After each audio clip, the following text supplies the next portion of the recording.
Everyone has a story to tell the night. In the middle of the night, we have to run for our life. We have to flee to the mountain. And from that mountain, we could see the smoke coming from the village. We could see the church burning, our house burning. We are so helpless. We cannot do anything. So my church members are scattering here and there in relief camp. In May 2023, violence broke out in Manipur, India, between the largely Hindu Meitei community and the majority Christian Kukis. The conflict was tribal, but also had a religious element, as Christian churches and properties were specifically targeted and destroyed. With the churches gone and the Christians scattered, Sian, a pastor of around 10 congregations, had to adapt his ministry. Seeing the way how they treat our church and our God it's very painful. Half of my churches were turned to ashes. Before the conflict, we'll go to the church and then people will come. But now there's no church, so we have to go to them, to their respective houses and the respective relief camp. It requires a lot of traveling, lots of time. I pray with them. I listen to them, the story.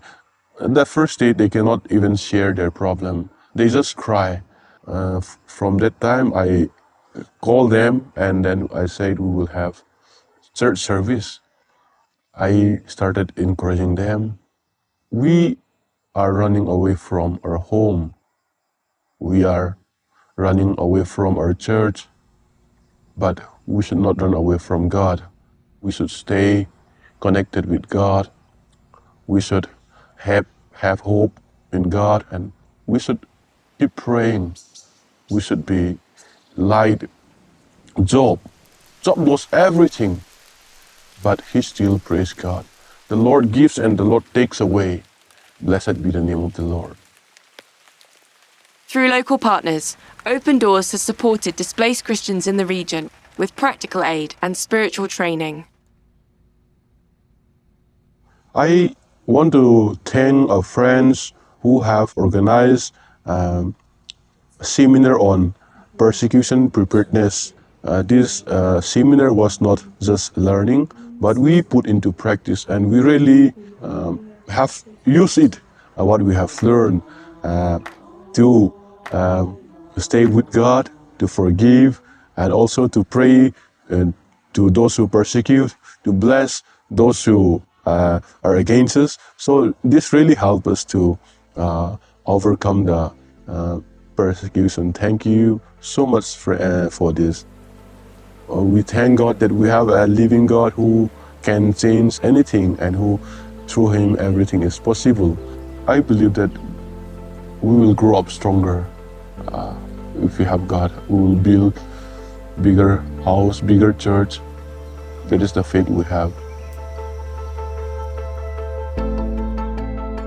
Thank God for Sian's ministry to displaced Christians in Manipur. Pray for wisdom and strength as he comes alongside believers living in hunger, poverty, and spiritual need.